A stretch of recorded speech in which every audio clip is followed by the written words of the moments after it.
Good morning class. आज हम हमारे नए टेस्ट पेपर का सॉल्यूशन बनाते हैं। हमारा जो टेस्ट फॉर्म नंबर है वो हमारे पास है 025850। ये हमारे पास सीजीएल के एग्जाम की टेस्ट सीरीज है जिसमें मैथ्स के टोटल 25 क्वेश्चंस आते हैं। तो हम इन 25 क्वेश्चंस का एनालाइज करते हैं आज के पेपर को स्टार्ट। आज के पहले क्वेश्चन से। पहला क्वेश्चन ये रहा हमारी स्क्रीन पर। पहला क्वेश्चन हमें क्या करा है, A square plus 1 is equal to A, then the value of A की पावर 13 प्लस ए की पावर 8 माइनस में 2a प्लस 2, इसका मान हमें बताना है कि क्या होगा। अब देखो हमें ये अलजेब्रा का क्वेश्चन हमें दे रखा है ए स्क्वायर प्लस 1 बराबर ए। अब क्या होता है, जब मेरे पास यहाँ से ए क्यूब प्लस 1 क्यूब की अगर मैं वैल्यू निकालूँ तो इसका फॉर्मूला क्या बनता है, ए प्लस 1 इंटू में ए स्क्वायर प्लस 1 माइनस में ए। तो अब ए स्क्वायर प्लस 1 माइनस ए बराबर 0 है, क्योंकि ये अगर इसके बराबर है तो ए स्क्वायर प्लस 1 माइनस ए बराबर 0। तो यहाँ अगर 0 रखूंगा तो ए क्यूब प्लस 1 का क्यूब बराबर 0। इसका मतलब ए क्यूब की वैल्यू क्या आई, माइनस का 1। ए क्यूब की वैल्यू हमारे पास क्या है, माइनस का 1। अब हमें फाइंड क्या करना है, ए की पावर 13 प्लस ए की पावर 8 माइनस के अंदर 2a प्लस 2। ए की पावर 13 को क्या मैं ए के क्यूब की पावर 4 इंटू के अंदर ए लिख सकता हूँ। ए की पावर 8 को ए के क्यूब का स्क्वायर इंटू में मैं ए का स्क्वायर लिख सकता हूँ, माइनस में 2a प्लस 2। अब ए की क्यूब की पावर 4 माइनस 1 की पावर इवन तो मतलब 1 इंटू ए। फिर मेरे पास ए क्यूब की स्क्वायर माइनस 1 का स्क्वायर 1 प्लस क्या जाएगा ए स्क्वायर माइनस में 2a प्लस 2। तो यहाँ से क्या बनेगा, ए स्क्वायर माइनस ए प्लस क्या बन जाएगा 2। अब ए स्क्वायर माइनस ए, इसकी वैल्यू क्या माइनस का 1 है, तो ए स्क्वायर माइनस ए की जगह अगर मैं माइनस का 1 रख दूँ, माइनस 1 प्लस 2 तो क्या आ गया 1। ये हमारा आंसर आ गया।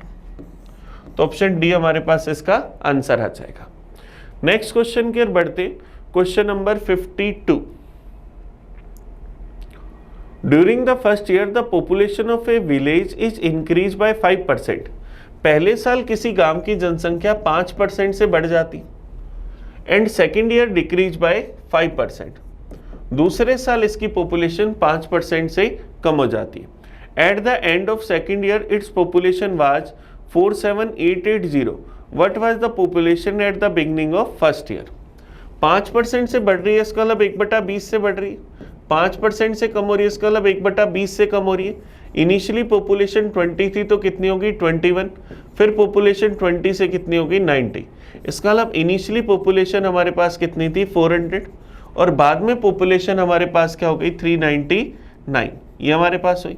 अब हमें पता है 399 की वैल्यू हमारे पास क्या है 47880, और हमें वैल्यू किसकी चाहिए 400 की। इनिशियल पॉपुलेशन चाहिए, तो क्या जाएगा 47880 वैल्यू है 399 की, वैल्यू हमें चाहिए 400 की। 399 से अगर अपन इसको काटें तो सबसे पहले ये चला गया एक बार, बच जाएगा 798, फिर चला जाएगा दो बार 120 into 400 48,000।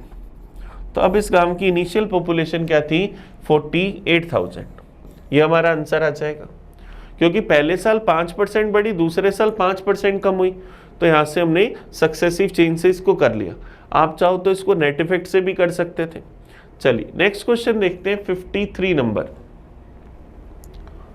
To train A and B start from Howrah and Patna toward Patna and Howrah respectively at the same time.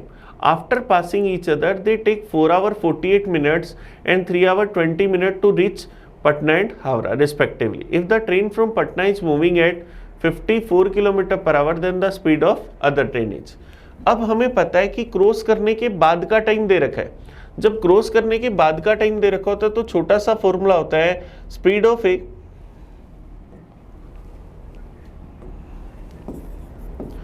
Of ए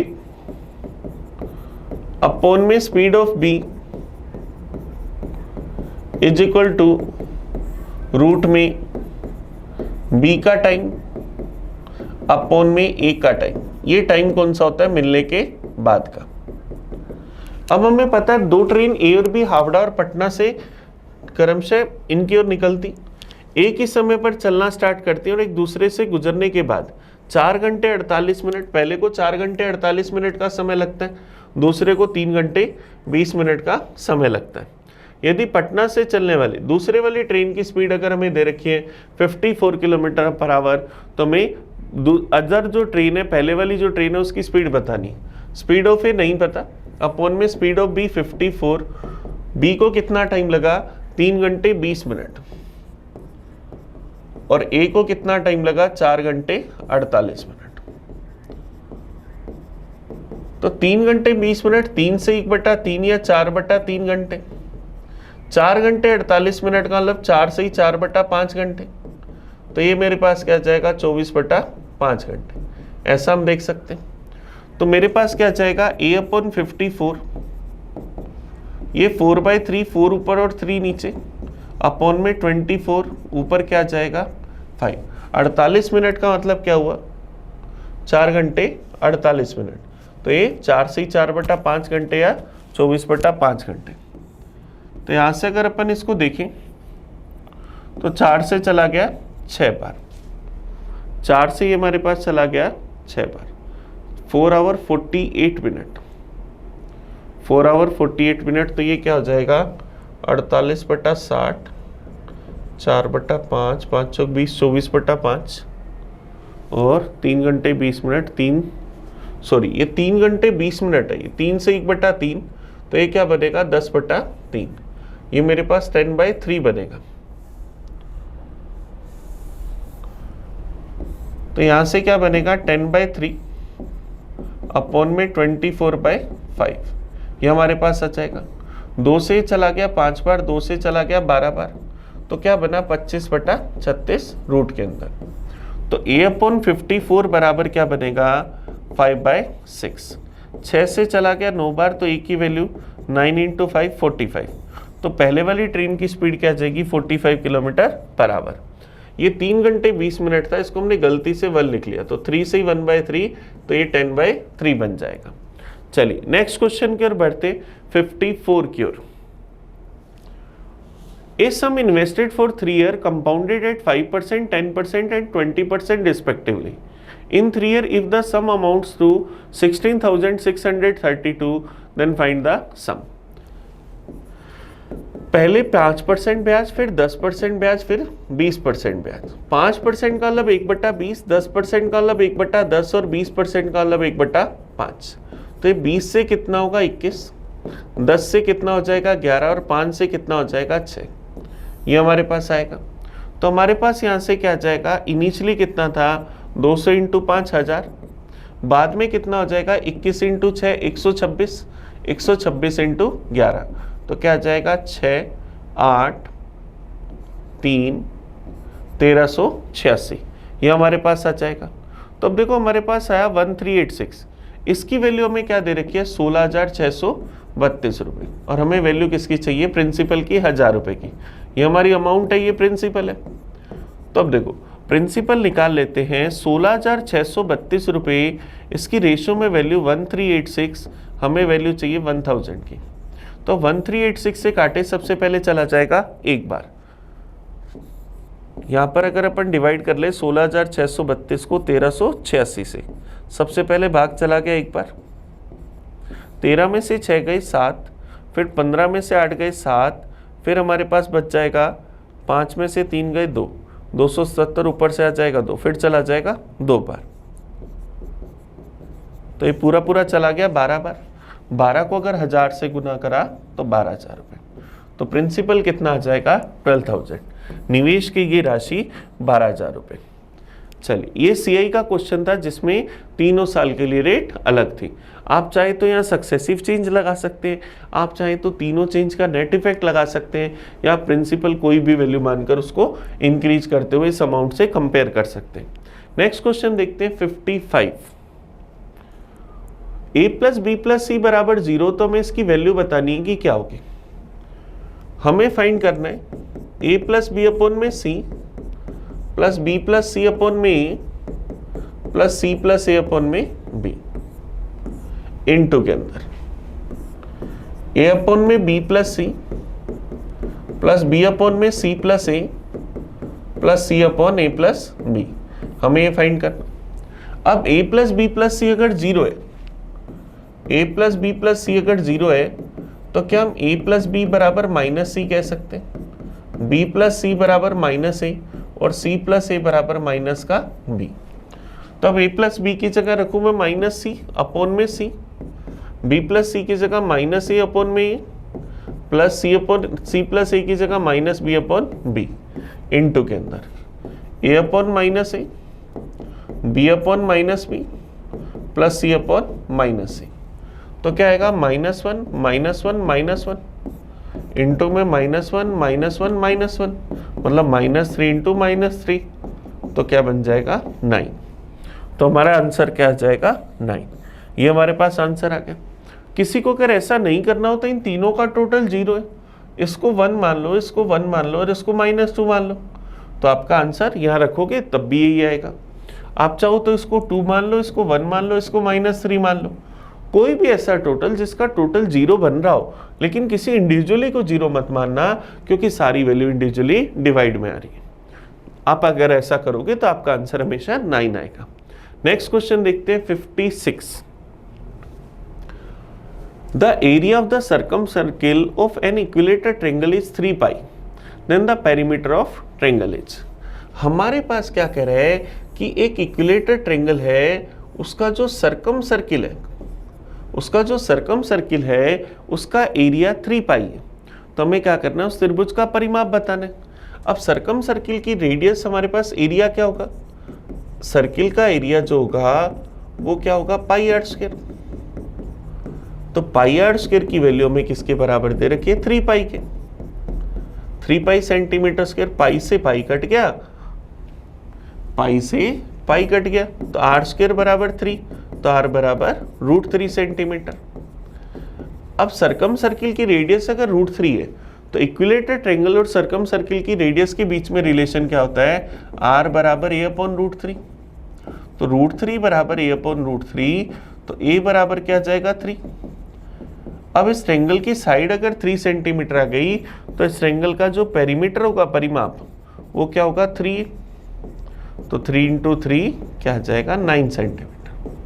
तो हमारा आंसर क्या आ जाएगा ऑप्शन सी, ऑप्शन सी इसका सही आंसर आ जाएगा। नेक्स्ट क्वेश्चन देखते हैं 57 number. The area bounded by the line x is equal to 0, y is equal to 0, x plus Y बराबर 1, 2x प्लस 3y बराबर 6 इन स्क्वायर यूनिट। हमें इससे घिरे हुए भाग का क्षेत्रफल बताना है। y बराबर 0 होता है x एक्सिस, x बराबर 0 होता है y एक्सिस, ये दोनों का इंटरसेक्शन पॉइंट। अब एक लाइन है x प्लस वाई बराबर 1, अब x एक्सिस पर पॉइंट चाहिए तो y 0 रखा तो x1, y एक्सिस पर पॉइंट चाहिए तो x 0 रखा तो y बराबर 1। तो पहली लाइन के x और y एक्सिस पर इंटरसेक्शन पॉइंट आ गए 1,0 और 0,1।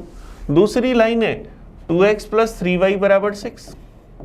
अगर मैं 6 का भाग दे दूं तो x/3 प्लस y/2 बराबर 1। तो x एक्सिस पर काटा गया अंतःखंड 3,0, y एक्सिस पर काटा गया अंतःखंड 0,2। अब हमें इन सबसे बाउंडेड रीजन मतलब इस रीजन का एरिया चाहिए कि क्या होगा। तो अगर मैं इस बड़े वाले ट्रायंगल, ये जो हमारे पास सबसे बड़ा ट्रायंगल बन रहा है, इस बड़े ट्रायंगल के एरिया में से इस छोटे वाले ट्रायंगल का एरिया घटा दूंगा तो इस बाउंडेड रीजन का एरिया आ जाएगा। अब बड़े वाले ट्रायंगल का एरिया 1/2, बेस कितना 3, हाइट कितनी 2, माइनस में छोटे वाले ट्रायंगल का एरिया बेस कितना 1, हाइट भी कितनी 1। तो यहाँ से 2 से चला गया 2 बार, तो क्या है 3 - 1/2, 3 - 1/2 तो 2 से ही 1/2 या 5/2। तो हमारा आंसर क्या जाएगा ऑप्शन सी, ये हमारा आंसर आ गया। दोनों एक्सेज और दोनों लाइनों से जो बाउंडेड रीजन बन रहा है वो यही बन रहा है, तो हमारे पास इस बाउंडेड रीजन का एरिया आ गया 5/2, ये हमारा आंसर आ गया। चलिए नेक्स्ट क्वेश्चन देखते हैं, क्वेश्चन नंबर 58। नेक्स्ट क्वेश्चन देखते हैं 58। The speed of boat along the stream is 12 kilometre per our. धारा की दिशा में मतलब डाउन स्ट्रीम क्या है 12 kilometre per hour, against the stream upstream क्या है 8 kilometre per hour. The time taken by boat to sail 24 kilometre in still water. हमें स्थिर जल की चाहिए चाल, तो यहाँ से क्या आएगा 12 + 8/2, तो x की वैल्यू क्या आई 10 किलोमीटर पर आवर। शांत जल में नाव की चाल आ गई 10, उसने कितनी दूरी ट्रेवल करनी है 24 किलोमीटर, कितना टाइम लगेगा डिस्टेंस अपॉन स्पीड, तो 24/10, तो क्या आ जाएगा 2.4 आवर। ये हमारा आंसर आ जाएगा, तो ऑप्शन सी इसका सही आंसर आ जाएगा। चलिए नेक्स्ट क्वेश्चन देखते हैं 59 number. If a shopkeeper sell 1/3 of its good at the profit of 14%, 3/5 of the good at the profit of 17.5%, and the remaining at the profit of 20%, then his profit on the whole is equal to। देखो इसका formula होता है part 1 into profit या loss plus part 2 into profit या loss plus part 3 into profit या loss equal आएगा total profit या loss के। तो पहला भाग कितना है 1/3, इस पर कितना प्रॉफिट हुआ 14% का। दूसरा भाग कितना है आपके पास 3/5, इस पर प्रॉफिट कितना हुआ 17.5% का। तीसरा भाग, तो क्या करें फ्रैक्शन का टोटल 1 होता है, एक में से अपन 1/3 और 3/5 घटा दे, तो एलसीएम क्या जाएगा 15, क्या जाएगा 15 माइनस में 5 + 9, तो क्या जाएगा 1/15। तो तीसरा भाग क्या है 1/15, इस पर प्रॉफिट कितना 20% का। मुझे टोटल प्रॉफिट बताना है, इसको सोल्व कर लेते हैं। तो ये बना 14/3 प्लस, यहाँ से अगर पॉइंट हटाऊं तो 0 नीचे, अब 5 से चला गया 5 दिए 15, बच जाएगा 2 25 चला जाएगा 5 बार, ये गया 2 बार, ये गया 7 बार, 7 × 21/2, और ये 5 से काट दे तो 4/3।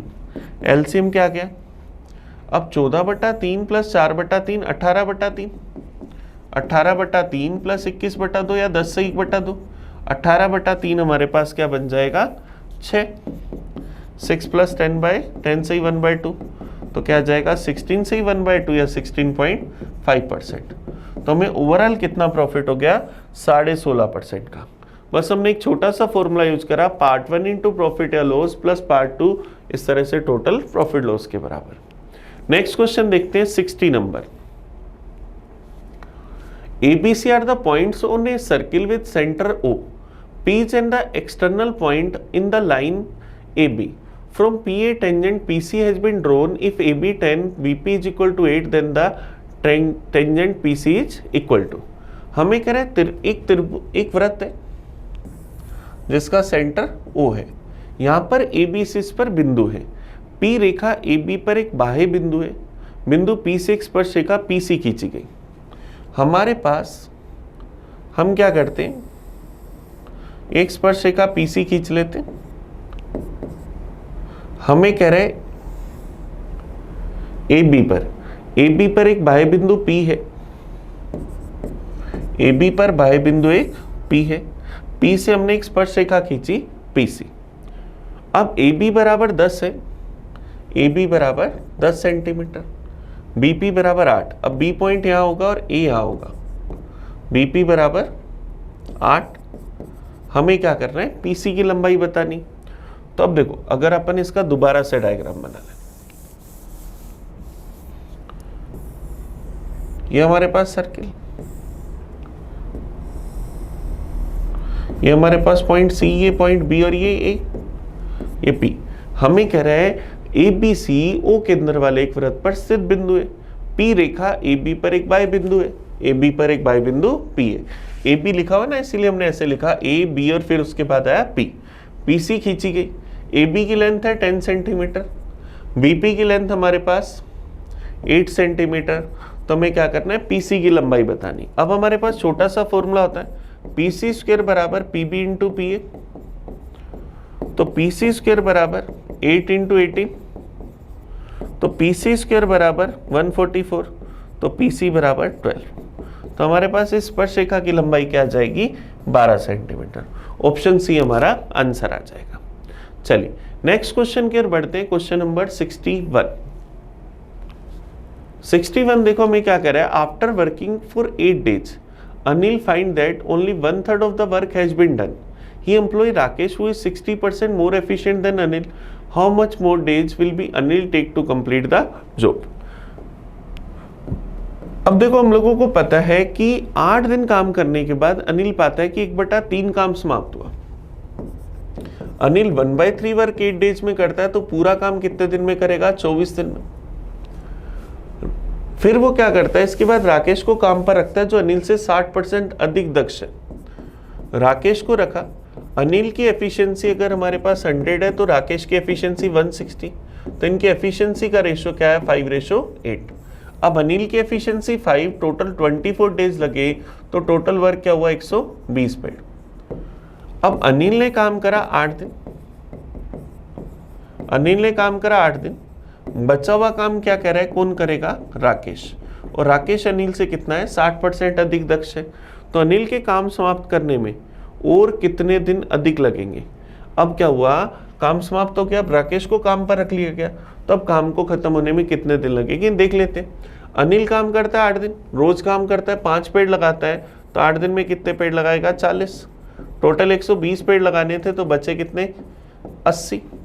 80 पेड़ कौन लगाएगा? राकेश। राकेश रोज कितने पेड़ लगाता है? 8, तो 80/8 कितने दिन लेगा? 10 दिन। तो ये जो अनिल का बचा हुआ काम था वो राकेश ने कितने दिन में कर दिया? 10 दिन में। ये हमारे पास आ गया। अब ये अनिल नहीं लेगा काम करने में, how many more days will Rakesh take to complete the job? ये हमारे पास कौन आ जाएगा? राकेश। राकेश इस काम को खत्म करने में कितना समय लेगा? चलिए नेक्स्ट क्वेश्चन देखते हैं, 62 number. HCF of two polynomials is a plus 5 and their LCM is a plus 5, a plus 4 and a minus 1. If one of the equation is given then other. हमें एक वैल्यू पता है, दूसरी find करनी। HCF हमारे पास कितना है? a plus 5। LCM हमारे पास कितना है? a plus 5, a plus 4, a minus 1। एक इक्वेशन हमें दे रखी है, a² प्लस 4a माइनस में 5। अब देखो +4 के ऐसे दो टुकड़े जिसका टोटल तो +4 हो लेकिन मल्टीप्लाई माइनस का 5 हो, तो +5 माइनस 1, तो ये क्या बनेगा? a + 5 इंटू में a + 5 इंटू में a माइनस 1। तो हमें दूसरे की वैल्यू बतानी है कि क्या होगी। हम जानते हैं कि दोनों का मल्टीप्लाई दोनों के एलसीएम और एचसीएफ के मल्टीप्लाई के बराबर होता है। तो एक तो क्या है? a + 5 इंटू a माइनस 1, दूसरा नहीं पता। एलसीएम है a + 5, a + 4, a minus 1, HCF है a + 5।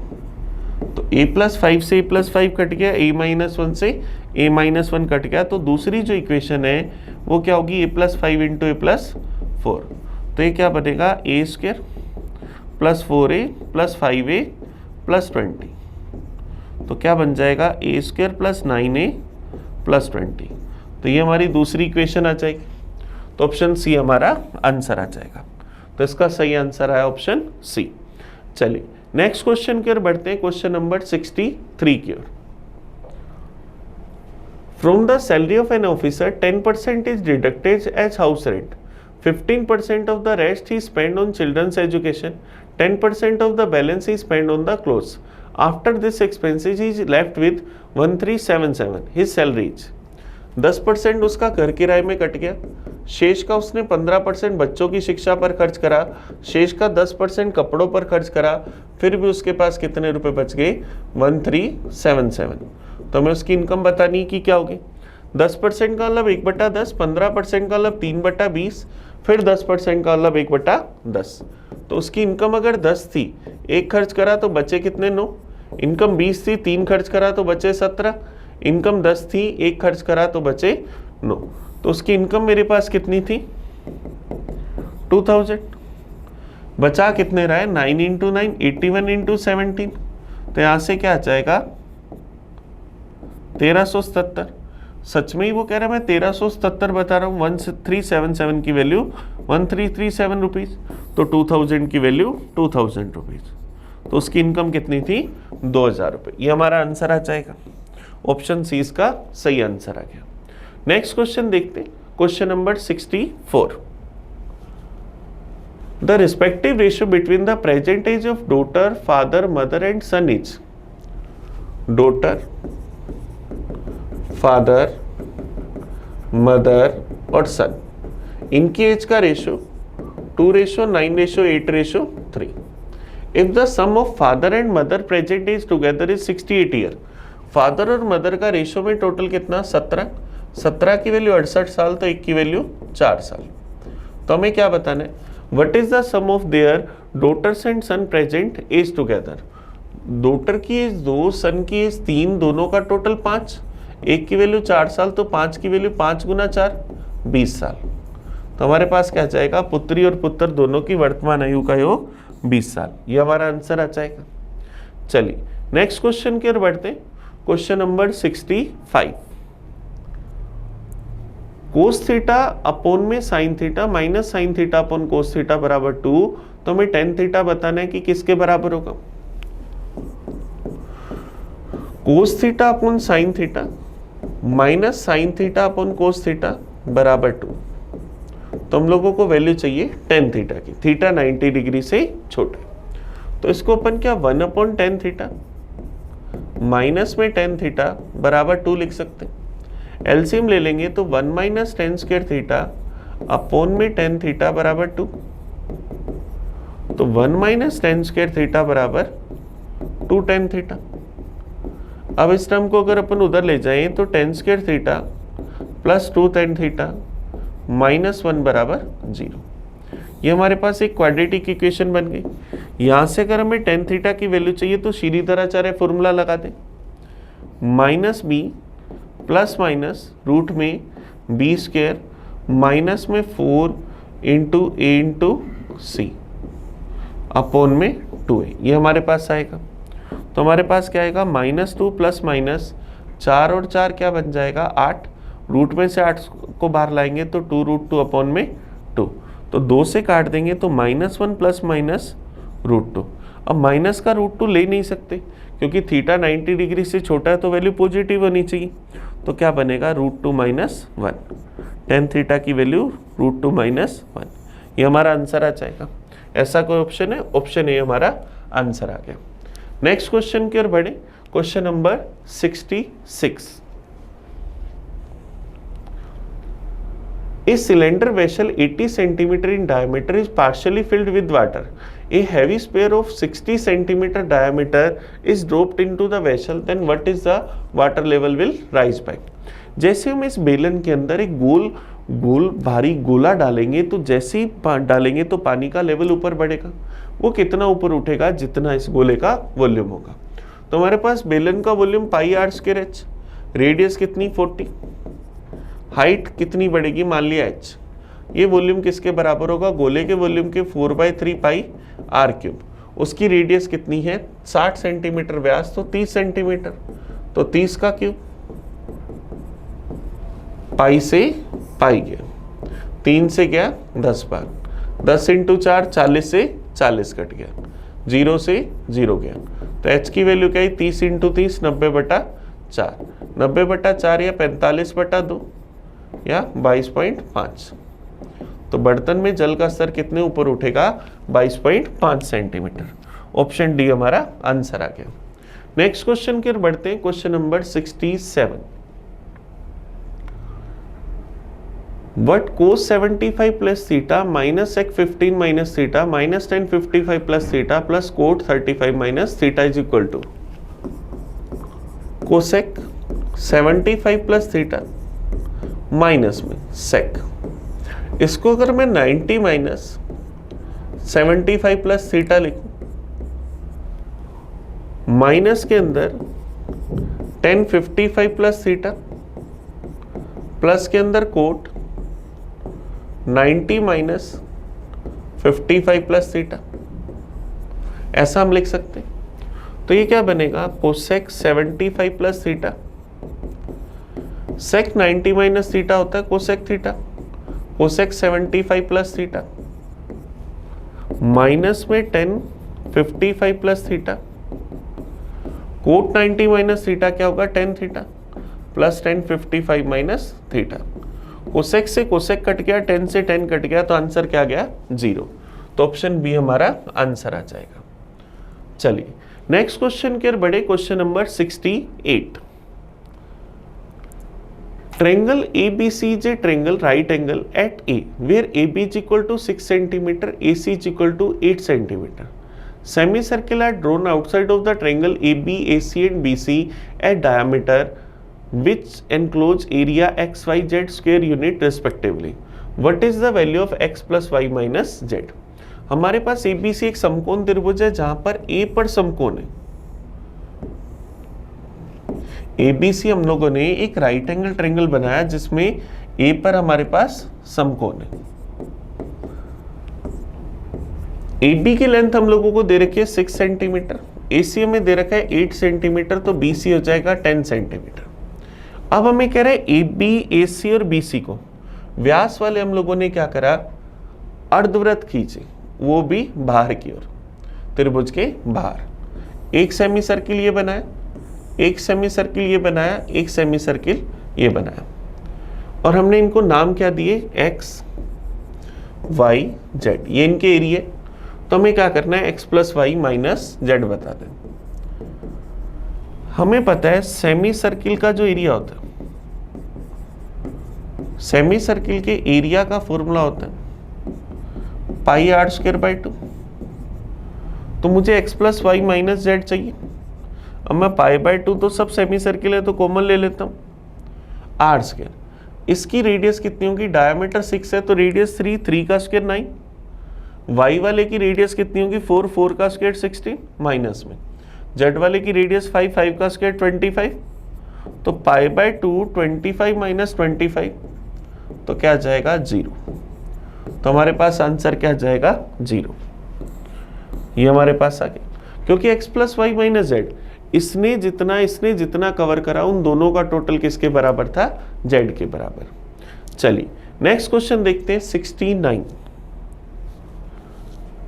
एक समतल तल पर खड़ी मीनार की छाया 50 मीटर अधिक लंबी हो जाती है जब सूर्य का जो ऊंचाई है 60 डिग्री की तुलना में 30 डिग्री हो जाती है। तो मीनार की हाइट बतानी है कि क्या हो। अब हमें पता है कि एक मीनार है, इस मीनार की छाया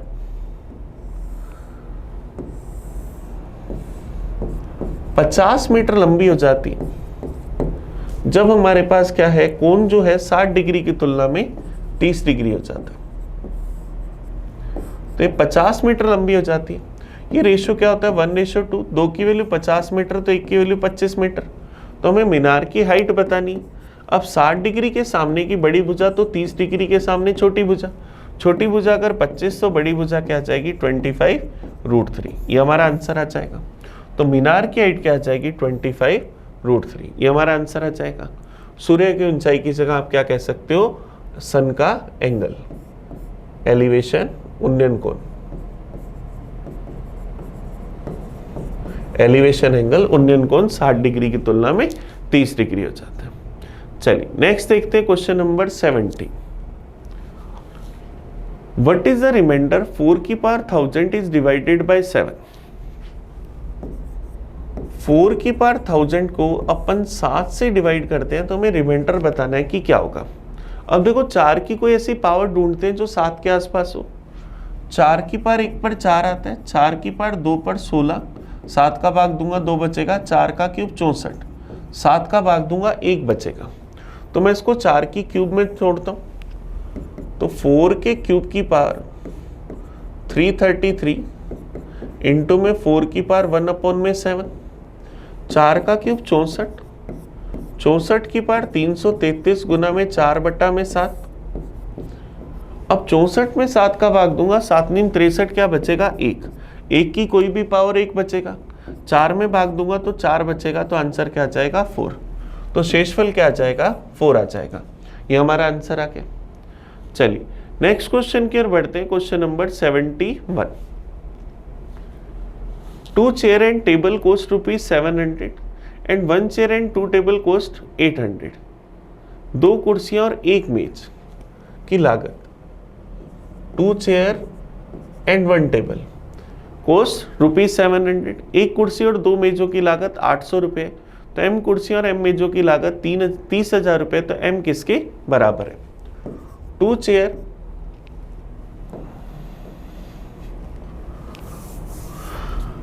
2 चेयर, 2 चेयर प्लस 1 टेबल कितने का है? 700 रुपए का। फिर हमें कह रहे हैं 1 चेयर और 2 टेबल कितने के हैं? 800 रुपए के।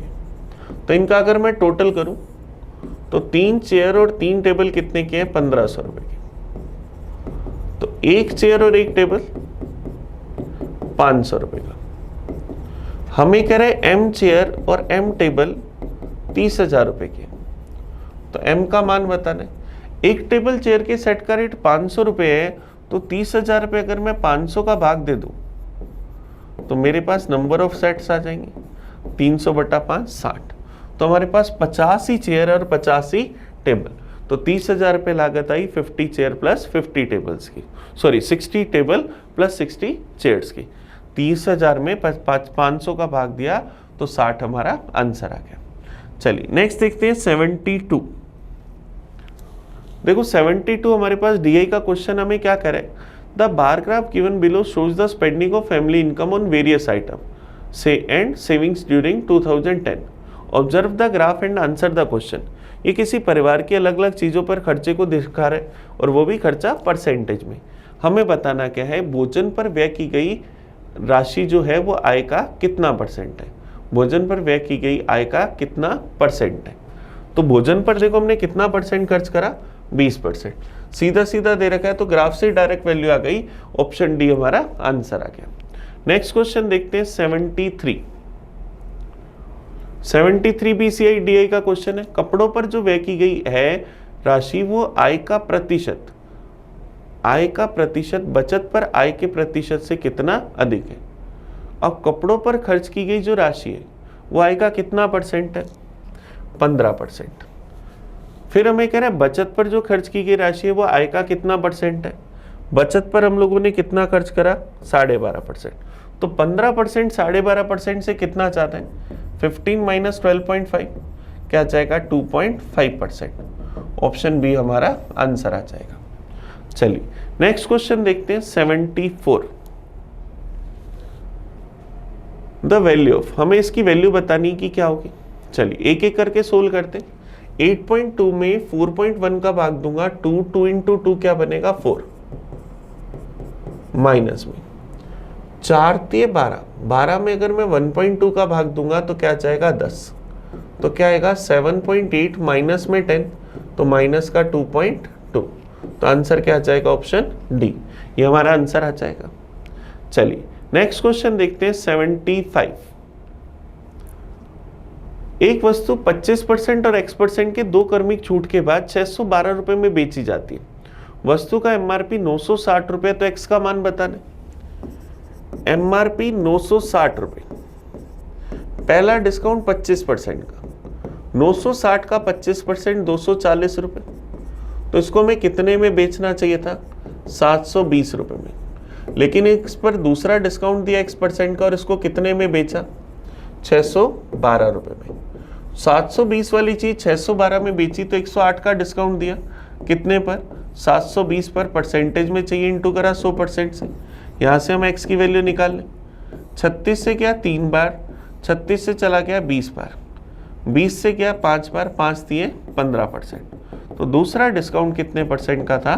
15% का। ये हमारा आंसर आ गया। चलिए तो हमने क्या करा, पेपर के पूरे 25 क्वेश्चंस का एनालाइज करा। आप इस वीडियो को बड़े अच्छे से देखना, कहीं भी कोई डाउट हो तो मुझे कमेंट करके बताना। हम मिलेंगे नए पेपर में नए सॉल्यूशन के साथ। तब तक थैंक यू। मैं आपका अपना प्रिंस। पढ़ते रहें।